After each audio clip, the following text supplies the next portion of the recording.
KTR lunch motion petition పై high court ఆదేశాలు విచారణ జరుగుతుండగా లైబ్రరీ రూమ్ లో లాయర్ కూర్చునేందుకు హైకోర్టు అనుమతిచ్చింది. సీసీటీవీ పర్యవేక్షణలో కేటీఆర్ విచారణ జరగనున్నట్లుగా తెలుస్తోంది. అలాగే ఆడియో వీడియో రికార్డింగ్ చేయాలని హైకోర్టు ఆదేశించినట్లుగా సమాచారం.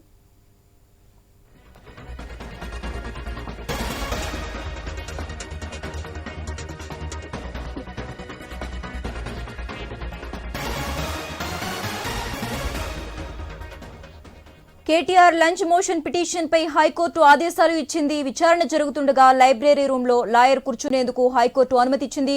సీసీటీవీ పర్యవేక్షణలో కేటీఆర్ విచారణ జరపాలని ఆదేశించింది. ఆడియో వీడియో రికార్డింగ్ చేయాలని చెప్పింది high court.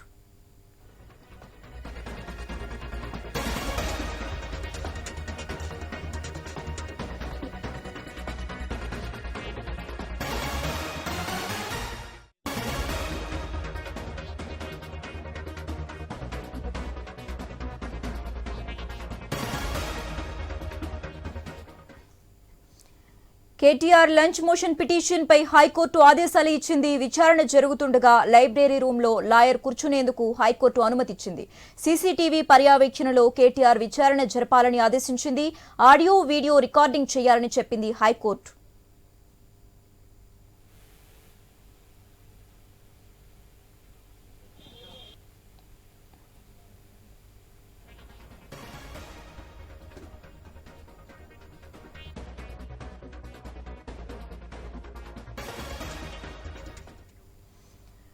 KTR lunch motion petition పై హైకోర్టు ఆదేశాలు ఇచ్చింది. విచారణ జరుగుతుండగా లైబ్రరీ రూమ్ లో లాయర్ కూర్చునేందుకు హైకోర్టు అనుమతి ఇచ్చింది.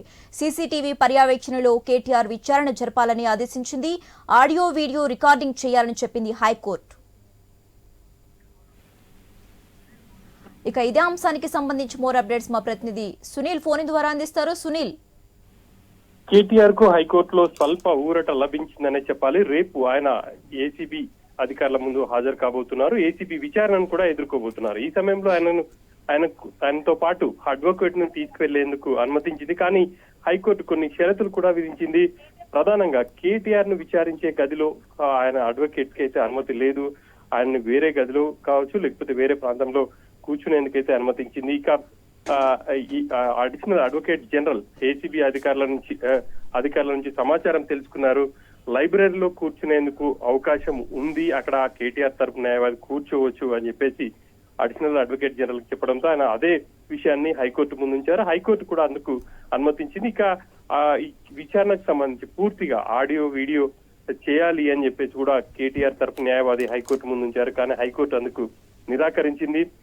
విచారణ సమయంలో మీకు ఏమైనా అభ్యంతరాలుంటే తిరిగి కోర్టు ముందు వచ్చే అవకాశం ఉంటుంది కాబట్టి ఆ అభ్యంతరాలను అయితే తిరస్కరిస్తున్నట్టుగా కూడా హైకోర్టు ఆదేశాలు అయితే ఇచ్చింది. ఇక ఈ పిటిషన్ కి సంబంధించి, ఈ లంచ్ మోషన్ పిటిషన్ కి సంబంధించి కేటీఆర్ విషయంలో కొంత ఆయనకు ఊరట లభించిందనే చెప్పాలి.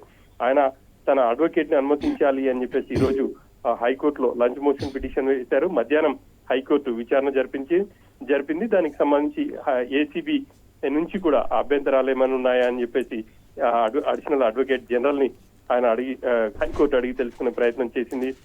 ఏసీబీ అధికారులు కూడా ఆయన విచారించే గదిలో మాత్రం కూర్చునే అవకాశం లేదు అని చెప్పేసి అడిషనల్ అడ్వకేట్ జనరల్ చెప్పడం, ఆయన అదే విషయాన్ని కోర్టు ముందుంచిన నేపథ్యంలో హైకోర్టు కూడా అన్ని అంశాలని పరిగణలోకి తీసుకుని ఆయనతో పాటు అడ్వకేట్ ని అనుమతించినప్పటికీ ఆయన్ని వేరే గదిలో కూర్చునే వీలుగా ప్రస్తుతం ఏసీబీ ఆఫీస్ లో లైబ్రరీలో కూర్చునే అవకాశాన్ని అయితే కల్పించింది. ఇక విచారణ సమయంలో కేటీఆర్ కి కావచ్చు ఎటువంటి అభ్యంతరాలున్నా మాత్రం కోర్టు ముందుకు మళ్ళీ రావచ్చు అని చెప్పేసి చెప్పింది. కాబట్టి రేపు ఖచ్చితంగా తన అడ్వకేట్ తో కలిసి కేటీఆర్ ఏసీబీ కార్యాలయానికి రాబోతున్నారు. ఏసీబీ విచారణను కూడా ఎదుర్కోబోతున్నారు. ఇప్పటికే ఏసీబీ అధికారులు కూడా సిద్ధమయ్యారని చెప్పాలి. కేటీఆర్ ని విచారించాల్సినటువంటి అంశాలకు సంబంధించి ఏసీబీ అధికారులు ఒక క్లియర్ కట్ సమాచారంతో ఉన్నారు. ఎందుకంటే ఇప్పటికే ఏసీబీ అధికారులు హెచ్ఎండిఏ నుంచి పూర్తిగా సమాచారం తీసుకున్నారు. అంతేకాకుండా ఎవరైతే కంప్లైంట్ చేశారో ప్రస్తుత HMDA principal secretary Danakishore statement కూడా రికార్డ్ చేశారు. ఆ వివరాలన్నింటిని ఆధారంగా రేపు కేటీఆర్ ని ప్రశ్నించబోతున్నారు. కేటీఆర్ మరి ఏసీబీ అధికారుల ప్రశ్నలకు ఎటువంటి సమాధానం ఇస్తారు అనేది చూడాలి. ప్రధానంగా ఈ కేసులో అన్ని కూడా ఆరోపణలు అని చెప్పేసి ఆయన చెప్తున్నారు. మరి ఇక ఏం జరగబోతుంది ఆ తర్వాత అనేది చూడాల్సి ఉంటుంది. ప్రధానంగా రేపు ఏసీబీ అసలు హెచ్ఎండిఏ సంబంధించి నిధులు ఎందుకు విదేశీ ఖాతాలో మళ్లించాల్సి వచ్చింది, దానికి సంబంధించి ప్రశ్నలు అడిగే అవకాశాలు అయితే కనిపిస్తున్నాయి Sasirekha. Okay, right. Thanks for the update Sunil.